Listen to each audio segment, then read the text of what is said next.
Hey guys, welcome back to my YouTube channel. This is Solomon Jagwe. I'm back with another quick tutorial. So some of you may not know this, but I have a traditional sculpting background, and for the longest time I've been trying to figure out, find a way to present my sculpts, as like real clay after I've finished sculpting. So what you see here is I'm in 3ds Max using Octane. The most recent build is Octane Render 2020.rc for 10.08. So this model right here, again, it's just a demo for me to show you how this would work. And it comes from Zbrush. So the idea is that you would finish your sculpt in Zbrush or any other sculpting program that you may have. I prefer Zbrush. And then take it to export it from Zbrush as either an FBX file or an OBJ file, right? And then bring it into 3ds Max and using Octane. So I wanted to show you how you can set up these materials to look like this one. So I have like a bunch of them that I've created over here. And the idea came from I saw someone online asking about, how can I, present my model as clay in ZBrush. And I came across this collection of materials, right? And I think I bought them from Zbrush Guides, and I believe it was about $15. I don't know if it was a sale or not, but as I was thinking to myself, $15, this is a great steal, and it shows exactly what I'm trying to achieve. And in a traditional sense, this is what it would look like, right? If you are a traditional sculptor like myself, this is what I was trying to achieve. Something like that, something close to that, but in a 3D environment, so that when I create a portfolio, I can show what some of these look like. And in the past, I've created, this gorilla sculpt, and I would want to present some of these in a nice portfolio, showcase how you as a sculptor can create some of these. So these materials give you a very good way, an option to present your model as clay. And I'm gonna double click on this one so you can take a look. They're fairly large and seamless. I think that's why you get the quality looking like that. But look at that. So the artist, whoever created the pack, put in a lot of effort to make sure that these look great. And so I highly recommend them. And so the idea again is to use a universal material in Octane. And the way you get to that is you go to materials and then you look for the Octane Render 2020 materials. The very bottom is the universal material. That's the one that you need to use. And in the folder itself, you're gonna find a pack of 20. And in each folder, you got the ambient occlusion, the base color, the height, the roughness, and the clay. And then you have a preview of the material. So the cool thing is that in Octane, this universal material has the slots pretty much lined up for what those textures that are needed for. So to get it to look like some of these, what I do is, so for example, this one, I'm gonna let me see if I can put it on this side so it doesn't get in the way. But for albedo, so what I do is I change this to a texture, right? And then I drag this base color into the albedo slot. Put it over here, and then let's drag and drop. So there you go. So that's the first step, right? And then you get the roughness material, which is down here, and that will go into the roughness slot right here. So you change it from value to a texture, and let's just drag and drop the roughness right there. Okay, so now you're starting to see the roughness, and then the next two slots that you need to fill is the normal map. So instead of none, to choose texture, and then drag this normal map on top of that slot right there.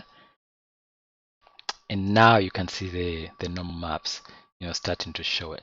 Now, if you need to get the height, then you have to plug in the height slot as well, and that one is going to go into the displacement node right here. So it's tricky because if you just dragged and dropped the height material here, it's not going to work. So what you have to do is, let me clear that. You have to go to click on the no map, and I've tried displacement vertex mixer, I've tried texture displacement, but so far the one that has worked the best for me is vertex displacement. It's a tongue twister. Vertex displacement. Okay, and under the texture node, change it to texture. Whether under this node, just from instead of value color node, just put texture. And now we can drag and drop the height material on top of that, like so. So if we go back, if I turn off the value, for example, turn off to none, right now you won't see much until you actually apply to the character, so, or rather the model that you're working with. So that is the way to get it to work.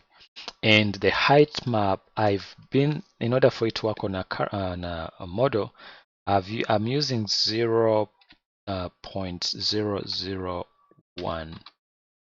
That is the one that works best.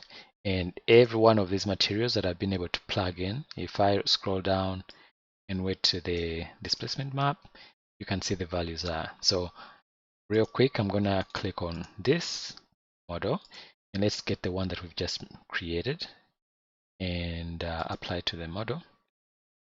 And so there you have it. So if I go to the displacement and increase it to like 5, you can see how messed up it will look.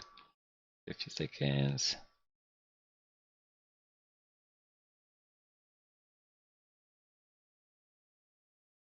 Okay. And so it doesn't work very well unless well, for the other ones, I really am putting it at 0.001. That has been working best for this particular model.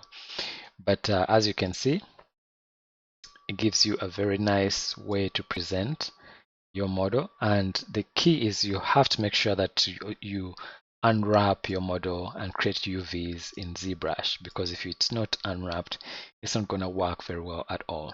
So make sure you have worked on the UVs before you bring your model in here. Let's apply some of these other ones. And let's see what it looks like. Okay, there we go. And this is the cool thing about Octane is that it's actually updating in real time. And I only have like 300 samples. If you want to know the device I'm using, I have one RTX card, a 2070, and a GTX 1070. So that's why the rendering is working pretty quick. But as you can see, this is presented nicely. And the cool thing about the Zbrush Guides pack, when you get it, in the folder that after you've downloaded it, there's a, where is it? Over here. Let's bring it back. There's gonna be a folder that has a base, and it's a FBX model that you import into your scene, and it's what is holding up, well, pretending to hold up the character. But any traditional sculptor, usually you have to support the clay model before it dries, so it's held in place. And so that's the idea of having this support. You could create your own, of course, but this is a neat way to again present your model. And I hope this helps someone out there who is a traditional sculptor who's looking to present their models in like clay appearance mode. I'll pick one more. Let's see, let's pick this one. Assign to the model, and there you see the scraping. So this takes me back to those, days of traditional sculpting where I could show like scraping of, the clay and the wet clay. So This is pretty cool. I highly recommend this pack of materials from zbrushguides.com. So let me know what you think, guys. If you try it out, I would love to see what you guys create. And do please spare a minute and subscribe to my YouTube channel and click on that notification bell right here so you can receive updates when I post new videos. And I have more ZBrush videos over here. Take a spare some time and look through, and please click like. Thank you very much.